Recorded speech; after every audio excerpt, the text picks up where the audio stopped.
Who are the people of the Most High? Israelites.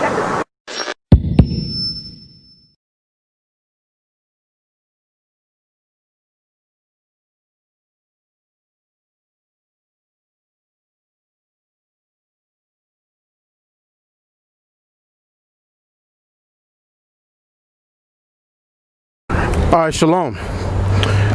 Bracket the Yahawah Yahawashi, bracket the Yahawah Yahawashi, bracket the Yahawah Yahawashi, Yahawah, BAHASHEM, Yahawashi, Wa Barak, Wa Rapah, Wa Kazak, to the apostles, elders, and the brethren throughout the four corners, I want to say shalom. And I wanted to talk a little bit about a term that's out there in the world called British Israelism.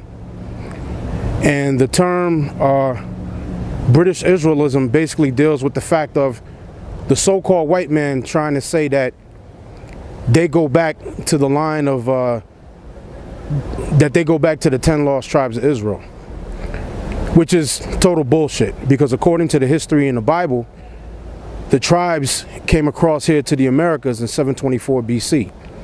Okay, it documents that in the book of First Kings, in the book of Kings, it documents about the tribes being in the Assyrian captivity.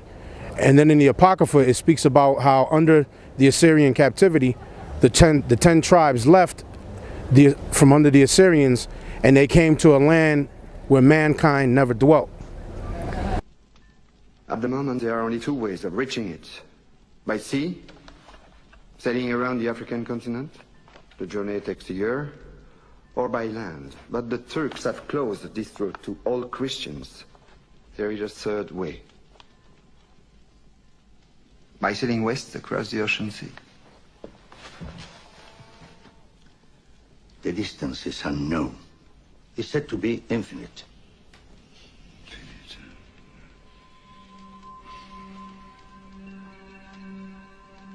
Superstition.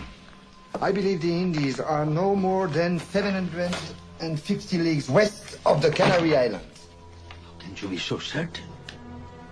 The calculations of Toscanelli, Marin de Tir, Esdras. Esdras is a Jew. So what's worse? 2 minutes, and already you're a dead man.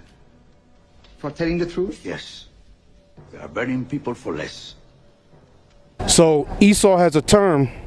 I'd just like to read a little bit about it. It's called British Israelism. Also called Anglo-Israelism, is a pseudo-archaeological movement which holds the view that the people of the British Isles are genetically, racially, and linguistically the direct descendants of the 10 lost tribes of Israel, with roots in the 16th century. So that's just a little bit that I wanted to touch on that right there. So what they're trying to say is that based off of that they go back to the 10 lost tribes of Israel, which we know is a lie. You got that? This is Deuteronomy 32:7. It says, remember the days of old. Consider the years of many generations. Right. The scriptures say, remember the days of old and consider the years of many generations. Now, the scriptures also say, what is that, Jeremiah 17? What is it, 17:4, 17:5? That's a discontinued. Right. If you could get that for me. Right. The scriptures say that in Jeremiah 17 that we shall discontinue from the heritage that the Lord gave us, right? So what happens is the so-called white man has done hijacked our identity. It's basically identity theft.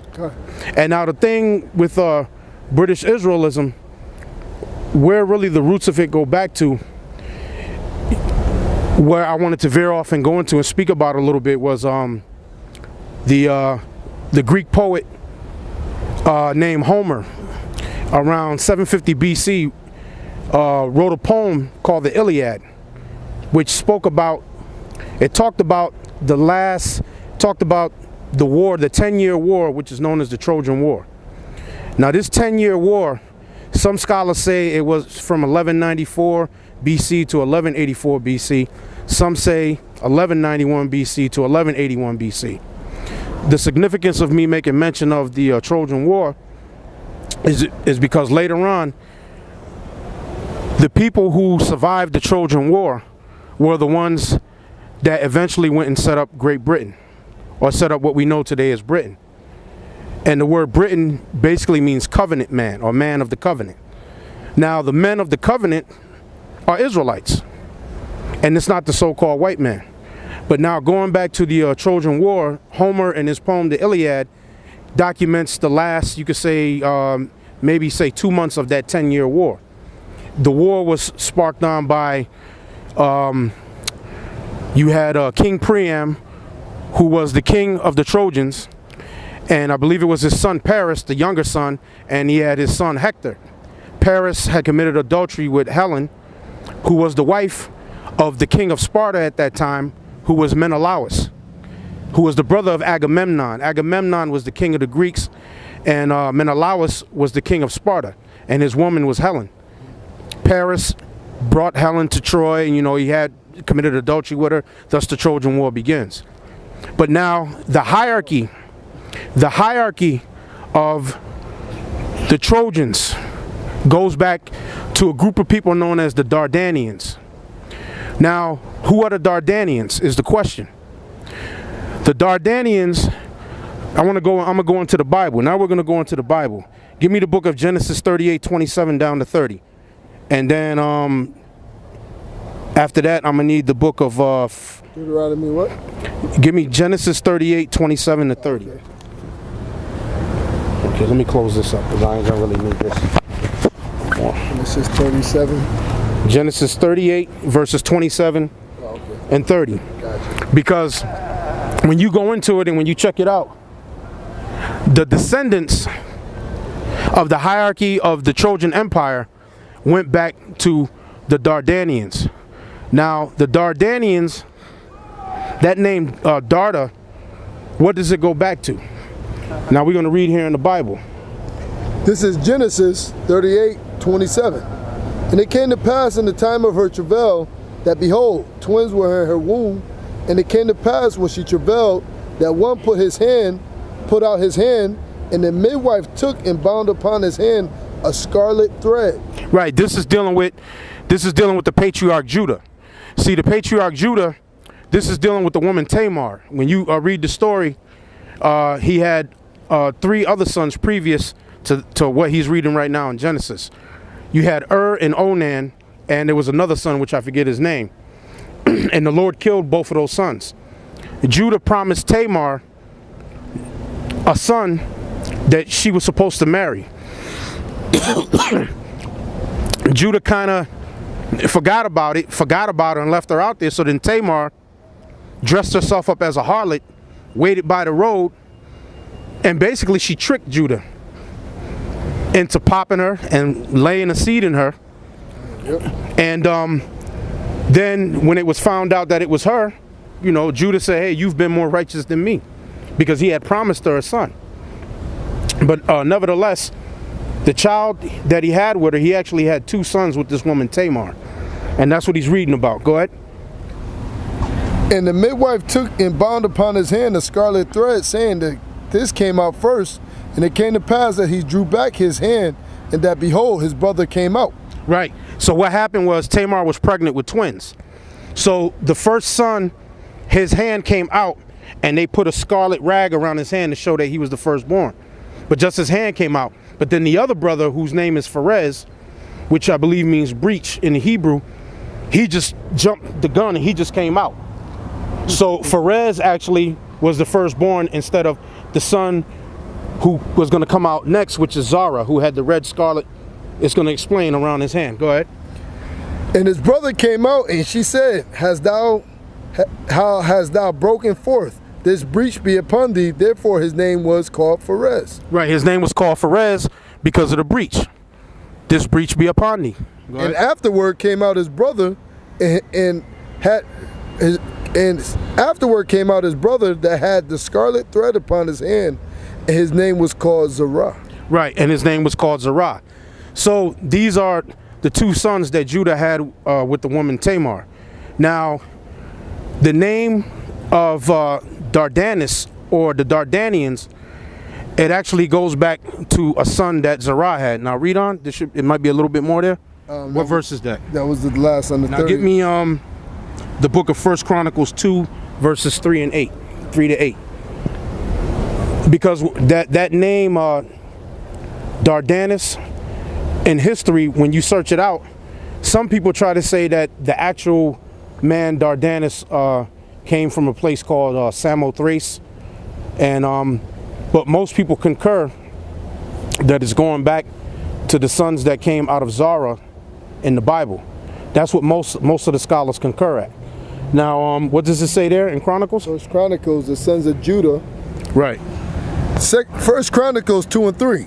The sons of Judah, and Onan and Shelah, which were three, were born unto him of the daughter of Shua, the Canaanites. Right, so there you go. Judah's first three sons were born of a Canaanite woman. You know, in other words, for you retarded niggas out there talking about, oh, you gotta get with an Israelite sister. Look, wait a minute. When the 12 patriarchs was on the earth, there wasn't no Israelite woman there. There was one. Her name was Dinah, which was their sister, and they couldn't pop their sister. Okay, that's incest. So Judah, his first three sons was with a Canaanite woman. All right, that's a Hamite woman, by the way. And those three sons, did that make them less being from the tribe of Judah because their mother was a Canaanite woman? No. They're 100% Judah. You 100% whatever your father is. It don't matter what your mother is. The term mamzer means when an Israelite woman has sex with a heathen man and brings forth that child is a mamzer. But an Israelite man having sex with a woman of the other nations is producing a 100% authentic Israelite child. It just had a heathen mother. That's all.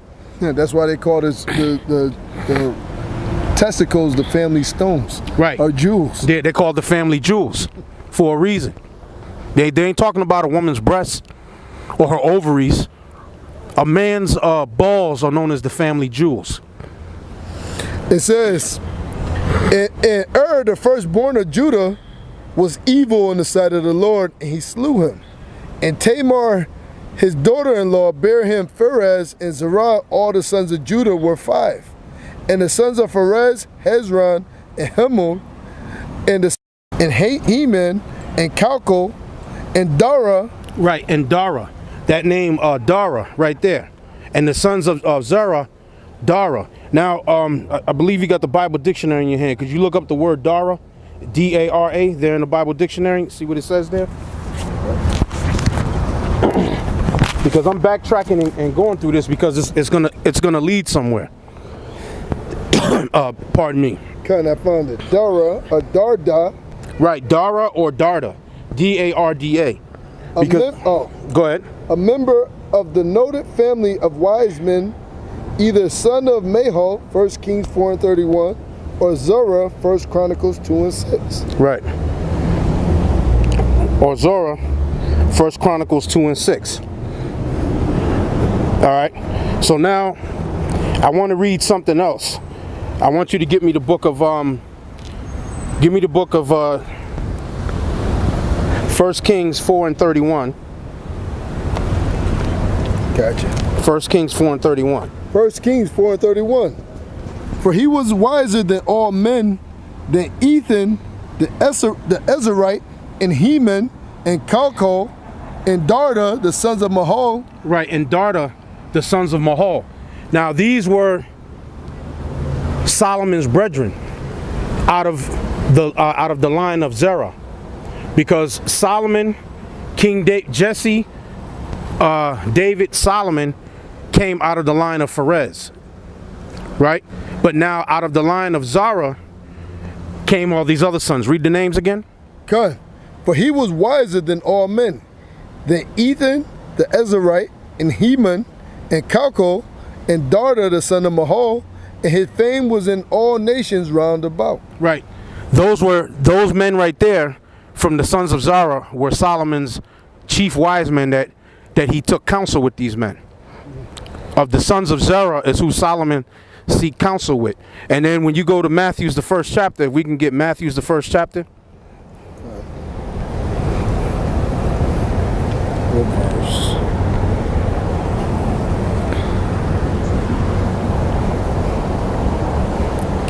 Get Matthew's the 1st chapter. Start at about the 3rd verse. Matthew's 1 and 3. And Judas begat Phares, and Zara, and Thamar, And Phares begat Ezram, and Ezram begat Aram. And Amram began Aminadab, and Aminadab begat Nason, and Nason begat Salmon, and Salmon begat Booz and Rechab, and Booz begat Obed of Ruth. Boaz, right? Booz or Boaz, however you pronounce it, right? Because he dealt with Ruth. And Obed begat Jesse, and Jesse begat David the king, and David the king begat Solomon of her that had been the wife of Urias. Yeah, so that's just reading the line, that royal line of Judah, but you see that Zara is mentioned there in the royal line of Judah. When the brother was reading it, Zara was mentioned. The direct royal line of Judah went through Phares, but Zara is also of the royal line of Judah also. And the sons of Zara was Solomon's chief councilman. Now, out of the sons of Zara comes Darda, or Dardanus, that is spoken of in the Greek Iliad, to whom the Trojan hierarchy descended from. So the Trojan hierarchy descended from Dardanus. Dardanus goes back to is one of the sons of Zara in the Bible. Let's go back to the 1 Chronicles 2 and 3 again. Gotcha. 1 Chronicles 2 and 3. It says, the sons of Judah, and Onan, and Shelah, which three were born unto him, and the daughter of Shua the Canaanites, of the daughter of Shua the Canaanites, and and the firstborn of Judah was evil in the sight of the Lord, and he slew him. And Tamar his daughter-in-law bare him Phares and Zerah. All the sons of Judah were 5. And the sons of Phares, and Hezron, and Hamul, and the sons of Zerah, Zimri, and Ethan, and Heman, and Calcol, and Dara, 5 of them in all. And the sons of Carmi, Achar, the troubler of Israel, who transgressed in the thing accursed. Right. So that's it on that. So now, according to when you check out the Greek Iliad, again, like I said, the descendants of Troy went back to Dardanus. The name Dardanus, or Darda, or the Dardanians, goes back to Judah right there in the Bible. Is one of the sons of Judah, out of Judah's son Zerah. So the Trojan hierarchy, which that would mean that King Priam, who was played by a white man in the movie Troy with Brad Pitt, King Priam is supposed to be a black man. His son Paris is supposed to be a black man. Hector is supposed to be a black man. But you got white people to play these roles. Give me Job 8 and 8. But you got so-called white people to play these roles, and you so-called white people are claiming through this term called British Israelism that you are the descendants of the Israelites, and you're not. You're the descendants of Esau. You're Edom. That's right. Liar. Job 8 and 8. For inquire, I pray thee, of the former age, and prepare thyself to search of their fathers. Right. So we're supposed to prepare ourselves for the search of our fathers. Now, the Trojan War lasted 10 years. So now, after the Trojan horse and the Greeks breached and got in the city and burnt the walls down, the people who escaped of the Trojan hierarchy, which go back to the Dardanians, are the ones that founded Britain. They were the ones that later on had founded Britain and named the land and gave the land that name. So the word Britain means man of the covenant. Now the men of the covenant, Psalms 147, 19 and 20, and give me Leviticus 26 and 46. Right? Because if the name Britain means covenant man or man of the covenant, who was the covenant given to? Because it wasn't given to you so-called white people. You never received the covenant. The covenant was given to the 12 tribes of Israel. It started with Abraham, and then it went to Isaac, and then it went to Jacob. See, it didn't go to Esau. Esau is Isaac's son, but it went to Jacob, not Esau. Psalms 147:19. He showeth his word unto Jacob, his statutes and his judgment unto Israel. He hath not dealt so with any nation. As for his judgments, they have not known them.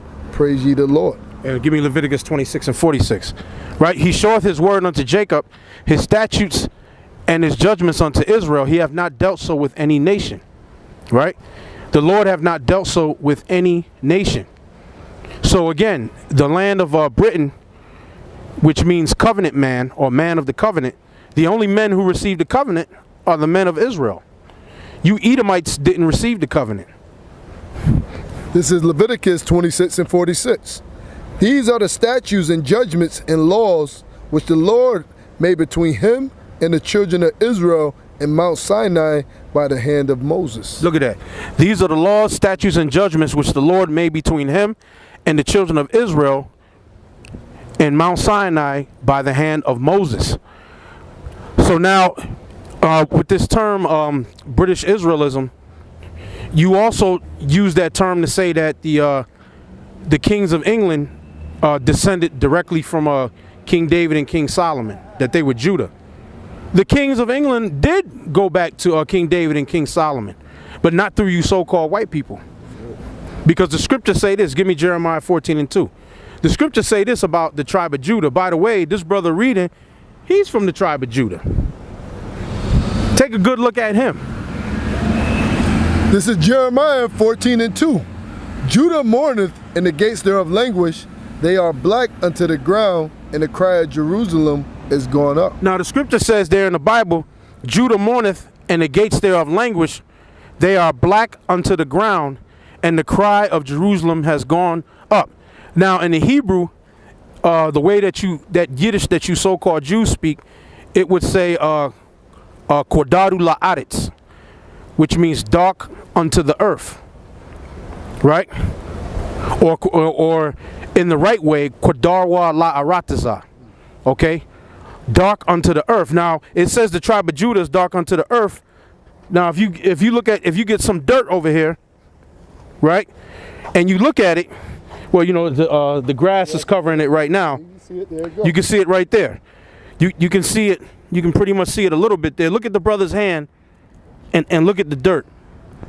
Because the scriptures say Judah mourneth, and the gates thereof languish. They are black unto the ground. Dark are they unto the earth. Right? So the scriptures say that. So now give me Song of Solomon 1 and 5. So let's read about the wisest Jew that ever walked the earth, King Solomon. Now the scriptures say this about King Solomon. You said Song of Solomon 1 and 5? Yeah, Song of Solomon and King James.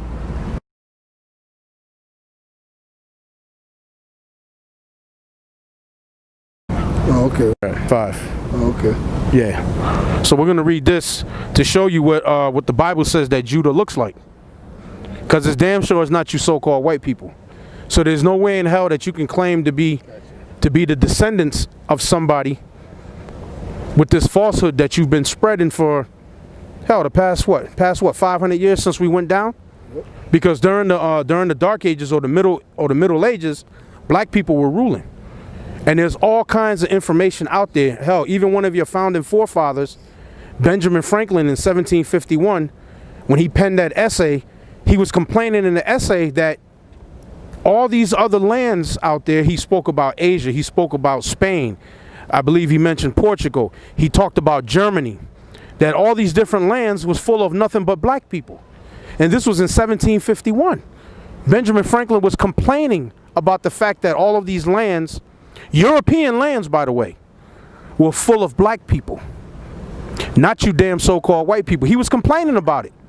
And you can go look it up. Just look up Benjamin Franklin's essay of 1751 and just read the last paragraph, and it gives you everything that you need to know. And what's that icon you always bring out with Constantine and the Council of Nicaea? You go look at the Council of Nicaea, 324 AD, which is known as the First Ecumenical Council, and you're going to see Constantine the Great and all the men there are dark as hell. Now that was in 324 AD. And that was after the fact of Severus Septimius. That was after the fact of Marcus Aurelius, who Marcus Aurelius was a Jake also, an Israelite. There's an icon of Marcus Aurelius in his triumphal car riding into Rome, and it shows him with an afro and a nappy beard. damn sure ain't a so-called white man. Marcus Aurelius was before Severus Septembrius, and Severus Septembrius had a rival named Persinius Niger, who they said his neck was so black, many believe he got the name Niger. Now, if your neck is black, what the hell is the color of the rest of your body? Right. Look at my neck, or look at this brother's neck, and then look at the rest of my body. Yeah, the ring around the collar. Yep. You know what I'm saying? So it said about Persinius Niger that his neck was so black that many believe he got the name Niger. He was dark skinned. This is Song of Solomon 1 and 5. It says, I am black but comely. Wait a minute. King Solomon said in the Bible, he's Judah, by the way. He said, I am black but comely, meaning I'm black and I'm beautiful. Comely is Quaker English, meaning beautiful. Says, I am black but comely, O ye daughters of Jerusalem, as the tents of Kedar, as the curtains of Solomon. As the tents of Kedar. The word Kedar means dark skinned. He says, as the tents of Kedar, because Ishmael had a son that he named Kedar because Ishmael's son Kedar was so dark. He named him Kedar. He named him dark skinned because he was so dark. So then Solomon says here, I am black but comely as the tents of Kedar, which means dark skinned. So Solomon wasn't no goddamn white man. Read it again. Call it again. God, Song of Solomon 1 and 5. I am black but comely, O ye daughters of Jerusalem, as the tents of Kedar, as the curtains of Solomon. Look not upon me because I am black, because the sun had looked upon me. My mother's children were angry with me. They have made me the keeper of the vineyards, but my own vineyard have I not kept. So King Solomon says there that I am black and I am comely. Now, again, going back to the Trojan War that took place, and Homer speaks about it in the Greek Iliad. Now, after the war took place, the remnants of the hierarchy, of the Trojan hierarchy that escaped, they escaped on ships and they sailed. They landed in the area, I believe, which is modern day today, France. And they fought through, they had to fight through the French and go northward up into the land that later became known as Britain. So they fought through the French, and at that time, that was Japhet that was up there in that land. And by the way, if I forgot to mention, where the city of Troy was located at is what you call today Turkey. The landmass that's called today Turkey is where the ancient city of Troy was located at. So that was located in Turkey. It's all from there. That was located in Turkey. All right. Turkey is right over there. Turkey is right up there. It's like northwest of the land of Syria, which is the northern part of Israel. So that city, Troy, was located in the land that we know today as Turkey. So after the fall of Troy, the descendants who made it out of there, of the Dardanians, they sailed, they landed in basically what the land that's known as France. They fought through the French at that time, which wasn't the so-called white man. Those were the Japhites that was up in there. They fought through them and they went north, and then they settled in the land that became known as Britain or Britannia. I believe the actual man who was a descendant of the Dardanians through the Trojans, I believe his name was Brito, and they changed it to Brutus. So he led them through France up into the land that became known as Britain, and gave it the name Britain or Britannia, which means covenant man or man of the covenant. So the covenant men going back to who? Going back to Judah. So that we just read the scriptures that wipes you so-called white people up out of there. So that's pretty much what I wanted to cover, dealing with the subject. We could end on let's go back, let's hit Deuteronomy 32:7 one more time, and we'll end it there. We're gonna end it off there, because the scriptures say, prepare to search for thy fathers. See, the so-called white man, you've been lying your ass off since day one. You've been lying and lying and lying. And now you're being caught in your lies. And now you're being called out on your lies. You do have scholars out there that protest the whole philosophy of British Israelism anyway. But if all this holds to be true, this is not talking about you. This is talking about the Israelites that descended from Abraham, Isaac, and Jacob, not Abraham, Isaac, and Esau. The Israelites didn't come out of Esau. They came out of Jacob. This is Deuteronomy 32:7. Remember the days of old, consider the years of many generations. Ask thy father, and he will show thee, thy elders, and they will tell thee. Right. So that's pretty much what I wanted to say, and I hope it was edifying. I hope brothers was able to learn something off of this. And with that, I'm going to say shalom.